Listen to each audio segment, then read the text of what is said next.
I've been trying to devote myself to my husband with sincerity since we got married. Even though we didn't have kids, I've been trying hard for my husband and his family. My husband, who called our 25 years together boring. Fine, if you say so. I'll let you go. It's too late for regrets. You should suffer all you want. I am Jennifer, turning 50 this year, living with my husband James, just the two of us. We're a couple without children. At the beginning of our marriage, we both wanted kids and tried various things. But due to my husband's busy work, we couldn't regularly go for infertility treatment. It seemed the cause of infertility was more on his side, and I wished he'd be more proactive about treatment. But I couldn't pressure him too much, so I kept silent. It was difficult to talk about kids or retirement with him, as he would suddenly become moody. Eventually, we both passed 40. About having kids. Enough, drop it. And so, we chose to live our lives as a couple. But I really wanted children. There was a struggle before choosing this path. However, there's no point in blaming my husband now. So I decided to do what I can as a wife for my husband. Go to my parents' house this weekend. They have a favor to ask. What kind of favor? Don't know. I have work on Saturday. His parents would summon me like this almost every week. They didn't care about my schedule. However, my husband said, "You're just a part-timer. Get someone to cover for you." Dismissing my work like it was nothing. 10 years since giving up on having children. My husband now saw me not as a wife, but purely as a maid or servant. I knew arguing would only lead to more trouble. All right, I'll drop by after work on Saturday. I'll be late, but that's okay, right? His parents' house was far from both our home and my workplace. Just take the day off. I can't just take off on short notice. What's more important, family or work? He wouldn't listen to me. Thinking back, he's been like this since we got married. He believes a wife should always prioritize her husband's demands. It feels like I'm caring for a child I never had. Fine. I gave in and arranged to switch my work shift. And on Saturday, I was at his parents' house from morning. Jennifer, can you handle this? Mother-in-law Linda indifferently handed me a replacement light bulb. Yes. Probably a light bulb had gone out, and she found it too much trouble to replace herself. Summoned, just for a light bulb?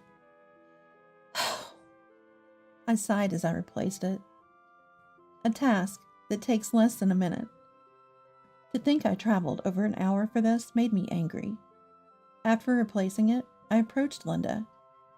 It's done. Okay, now help John with something, Linda said without even looking at me.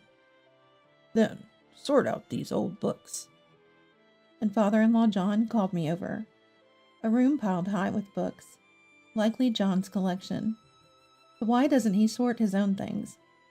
I cleaned and dust-covered books and stored them on the shelf. Sorting hundreds of books was more work than I expected.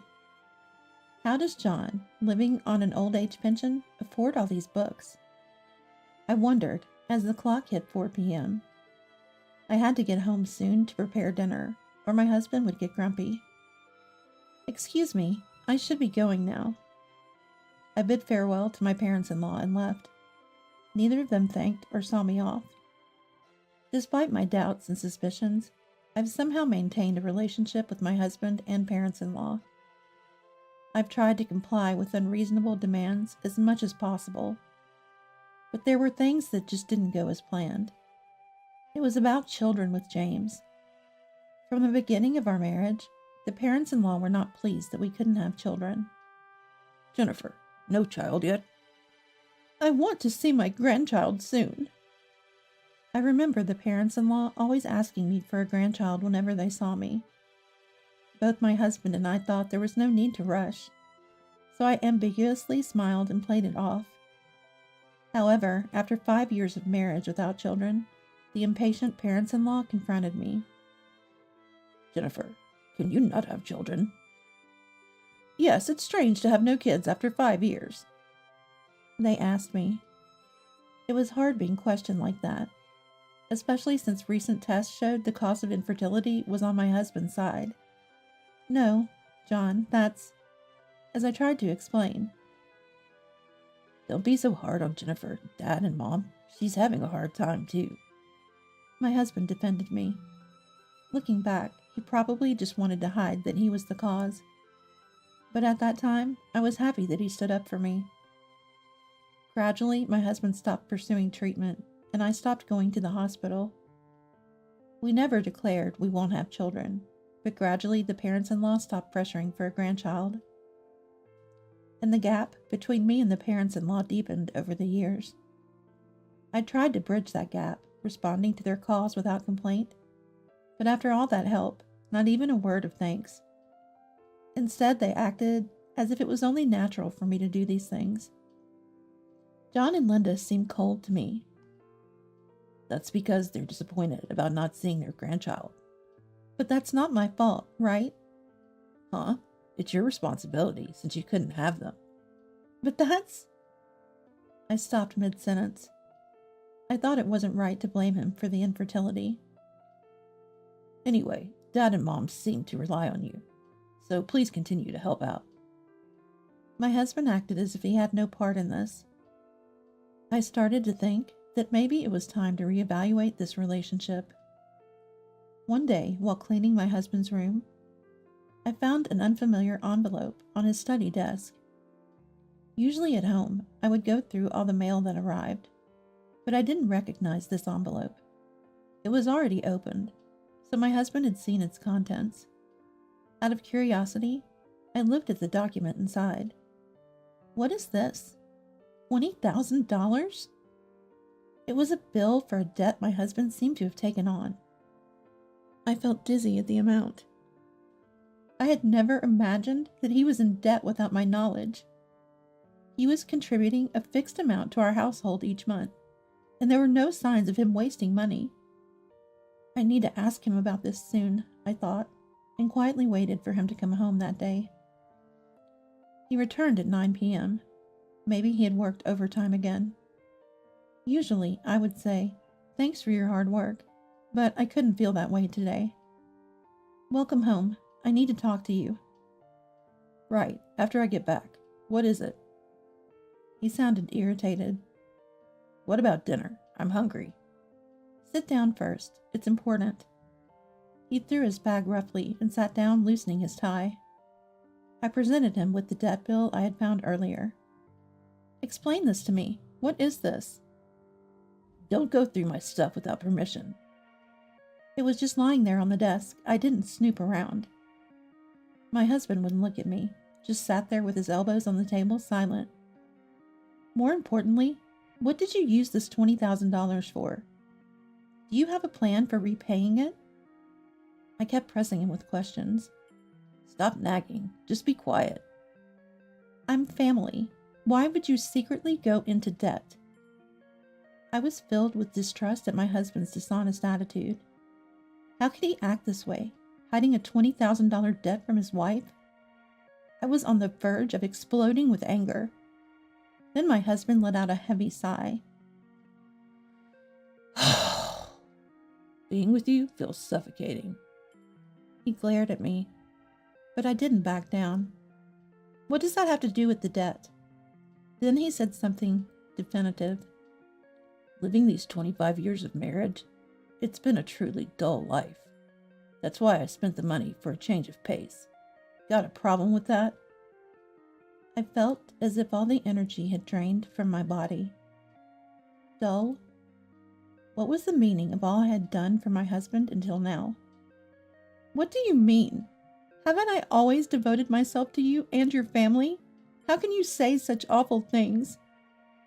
For the first time since our marriage, I raised my voice at my husband. "Don't act like you're doing me any favors. What you've done isn't anything special." He yelled back at me just as loudly. "Just be quiet and listen to what I say." At his selfish words, I finally made up my mind. "Enough. It's useless talking to you. Let's get a divorce. At the mention of divorce, my husband's eyes flickered with a hint of surprise. Divorce? Just like that? It's not easy. I've reached my limit. I looked him straight in the eye and said it clearly. He sneered at me, probably thinking I wasn't serious. Divorce? You think you can live on your own with your part-time job salary? He slammed his fist on the table, directing his anger at me. Don't worry about me. I'll be fine. I said that and handed him the divorce papers I had prepared just in case. I never thought I'd actually use them. He seemed quite shocked to see the divorce papers. Don't worry about me. Just sign here. I've already filled out my part, please. Why did he think I couldn't live on my own? I'm a pharmacist, even if I work part-time. I could easily earn enough for myself if I worked full-time. In fact, my current workplace has even offered me a full-time position. Please sign quickly. He held the pen with trembling fingers. Finally, this life was coming to an end. I felt a sense of relief. That weekend, my husband must have talked to his parents about the divorce. They soon came rushing to our house. Jennifer, what's this about divorce? After all the trouble you've caused James. When had I ever caused trouble for my husband? It's a decision between husband and wife. What trouble are you talking about? I asked calmly. It's about the child. You couldn't have one, but James stayed with you. John yelled at me loudly. His anger reminded me of my husband, and I thought, they really are father and son. What an awful person. I never liked Jute to begin with. Linda spoke as if she was joining John in the confrontation. Infertility wasn't my fault. The issue was with James, but he refused to go to the hospital, so there was nothing we could do about treatment. As I explained, the parents-in-law looked surprised. Beside me, my husband was just looking dejected.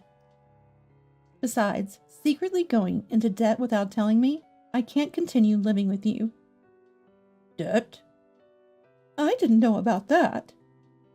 The parents-in-law seemed unaware of the debt and looked at my husband in surprise. Didn't you know? That makes sense. James has been sending you quite a bit of money after all. I had found it odd. Despite living on old age pension, the parents-in-law's lifestyle was extravagant.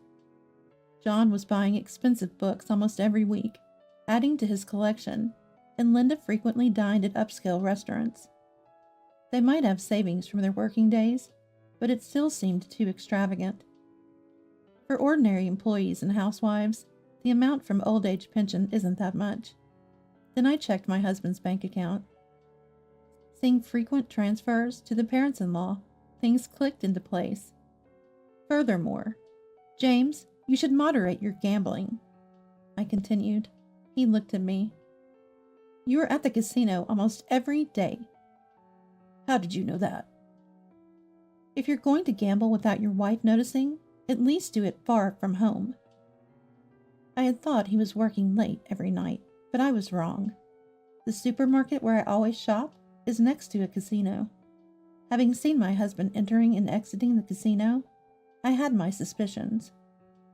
When I asked someone who seemed to be a regular there, they said he was in the store almost every day.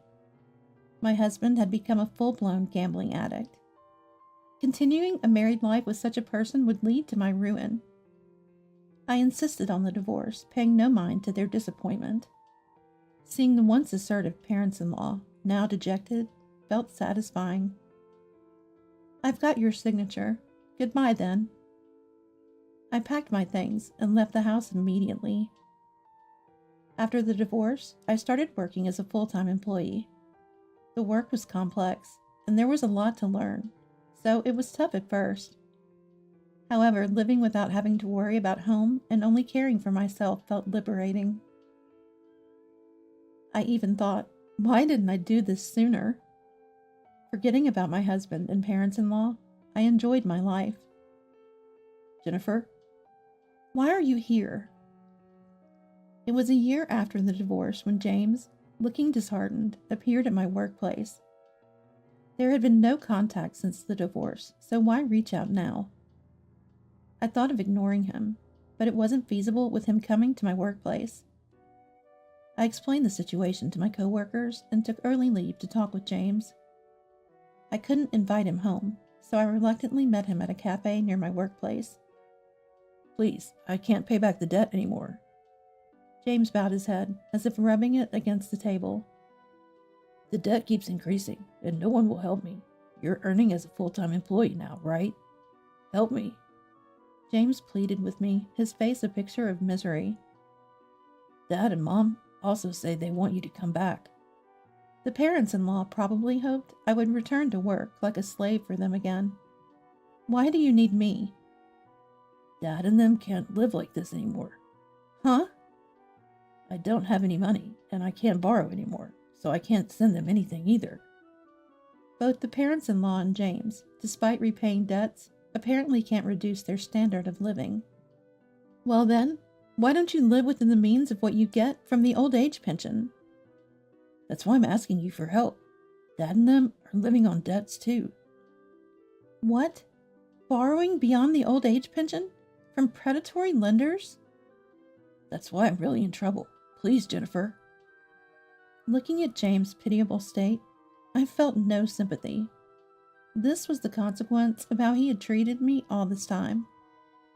If you come near me again, I'll call the police. I said just that and stood up from my seat. You can't even pay for your coffee, right? I'll pity you enough to cover that. James' dazed face was almost comically pathetic. To cut ties with James completely, I changed my mobile phone number and moved house. Luckily, a vacancy opened up at a different branch of my workplace, so I decided to take the opportunity to transfer. Since then, it seems my husband was fired from his job.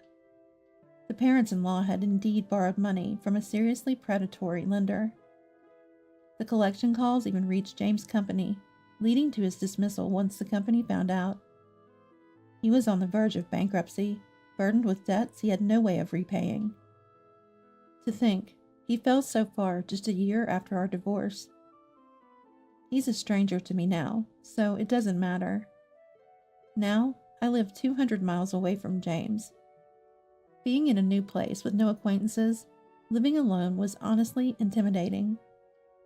But then, one day at work, I had a conversation with a male colleague who was also a full-time employee, and found out we both had a history of divorce, which sparked our connection. I'm getting remarried. He's a single father with a daughter. Now his child even calls me Mom. Mom, let's play house. Okay. I never imagined such warmth and happiness. To protect my current happiness, I'm determined to stay vigilant and work hard. I no longer look back at the past. I look forward and enjoy my life. After being oppressed by James, I will live my life solely for myself from now on.